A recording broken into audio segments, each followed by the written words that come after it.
So I think all you need to know is that Margot is this larger-than-life presence in her high school. Q is her next-door neighbor. Their best friends are Ben and Radar. And Radar, surprisingly enough, has a prom date, which, as any semi-professional editor of Wikipedia knows, is something of a miracle. And and now Ben and Q are meeting Radar's prom date for the first time here in Chapter 1. And they're sitting in the cafeteria when Angela walks up to talk to them. Oh, and I am going to read the much-vaunted page 23. That's why I'm setting all this up. Yeah, I know. I love it, too. No pressure.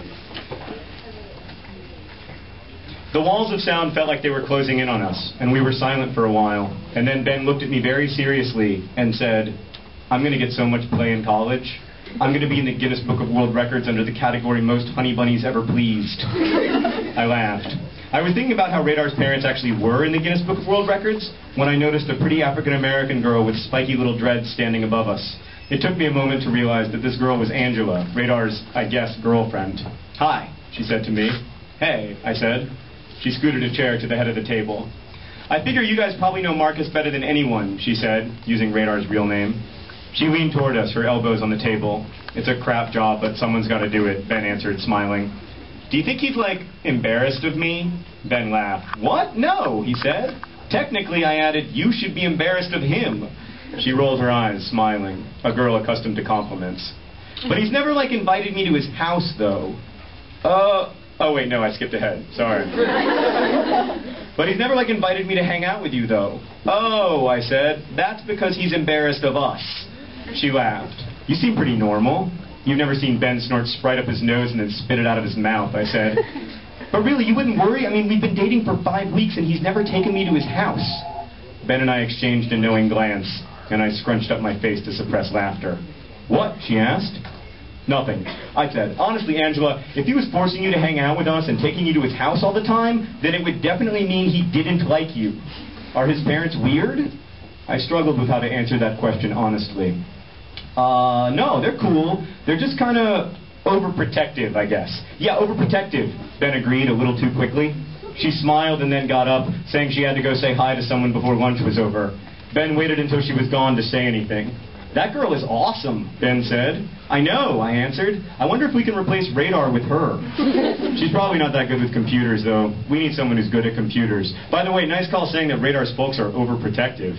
"Well, it's not my place to tell her," I said. "I wonder how long till she gets to see the Team Radar residence and museum."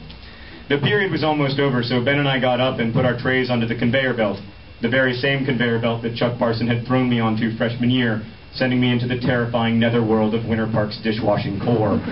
We walked over to Radar's locker and were standing there when he raced up just after the first bell. "We just dined with Angela," I said. Ben smirked at Radar and said, "Yeah, she wants to know why she's never been over to your house." Radar exhaled a long breath as he spun the combination to open his locker. He breathed for so long I thought he might pass out. "Crap," he said finally. "Are you embarrassed about something?" I asked. "Shut up," he answered, poking me in the gut. "You live in a lovely home," I said. "Seriously, bro," added Ben. "She's a nice girl. I don't see why you can't introduce her to your parents and show her cast of Radar." Radar threw his books into his locker and shut it. The din of conversation around us quieted just a bit as he turned his eyes toward the heavens and shouted, "It is not my fault that my parents own the world's largest collection of black Santas."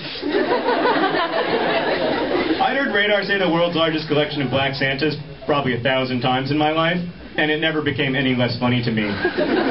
But he wasn't kidding. I remembered the first time I visited. I was maybe 13. It was spring, many months past Christmas, and yet black Santas lined the windowsills.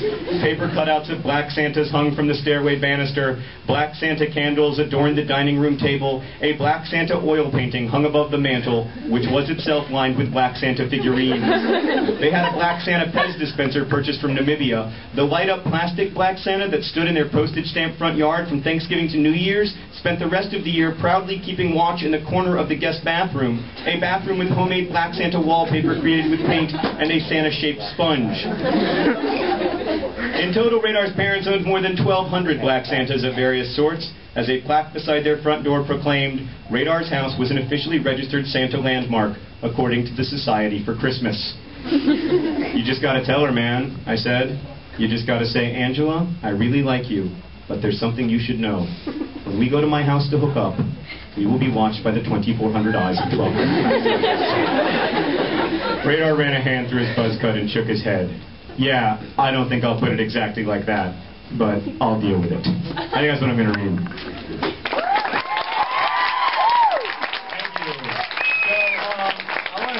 Before I take your fascinating questions, I want to talk very, very briefly about Black Santas and Margot Roth Spiegelman and why there are two covers and our failure to properly imagine one another. So, here's a question that I'm going to ask without involving spoilers because there are young nerd fighters in the audience. Why is Santa white? Yeah, right. You have no idea because we made this, there's been this weird decision. I would argue that we have to be really... Right, but St. Nicholas is from Eastern Europe. That's true, but first off, it's debatable whether or not St. Nicholas's actual, like the actual St. Nicholas that it's based on would count to us as white, like a 4'10" brownish guy with a beard. But that aside, oh, how do I talk about this without talking about it? I would argue that Santa is vastly separate. Santa in his North Poleness is vastly separate from St. Nicholas, and long has been, even from his invention, even from his first appearance. So here's my broader argument. We have to be super, super careful about the way we imagine stuff and people, because we take things that are real, but the way we look at them changes their reality. Let me give you, I won't give you any examples from the book because I don't want to do any spoilers, but I will say this.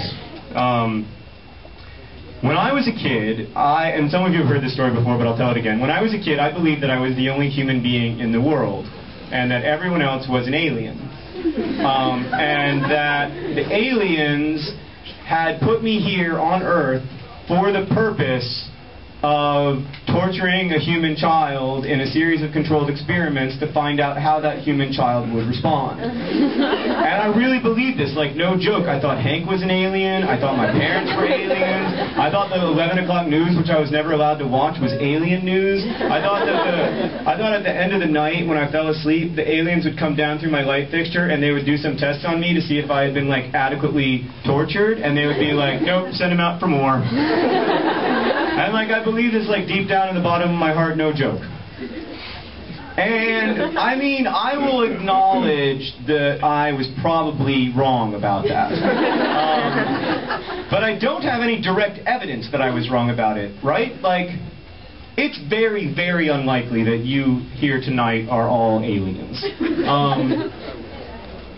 I see some people nodding like they've also felt this way in their lives, and maybe now they're thinking like, oh man, this means that I'm not the only human being in the world, but maybe the aliens sent me here tonight to make you feel less alone so you'll stop worrying about the aliens. You don't know. Because you're stuck inside your own body. You're stuck inside your own consciousness. You're the only person that you ever get to be. This makes it really, really difficult to imagine other people well, to like imagine them complexly, right? Because you're busy... I mean, like it's Walt Whitman. I'm obviously a big fan of Walt Whitman. For those of you who have read these Paper Towns, but Walt Whitman famously wrote, "I contain multitudes," and I do contain multitudes to me, but I don't always contain multitudes to you, which is a problem that nerds know very, very well. It's very easy for people to dismiss us. It's very easy for people to think of us as somehow fundamentally less human than they are. So to be like, that guy's lame, that guy's a nerd, that guy's such a geek.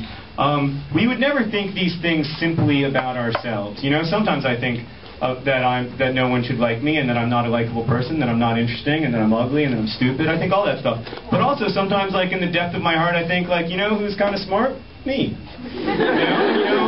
You know who's looked worse? Me. And like that. That ability to understand yourself complexly needs to be translated to other people in order for us to live in the world. We cannot function in the world if we are always either dehumanizing or even, I mean, just as treacherously as Q does to Margot through most of the book, over-humanizing someone, like imagining them as a goddess, thinking of them as like somehow like more than a person.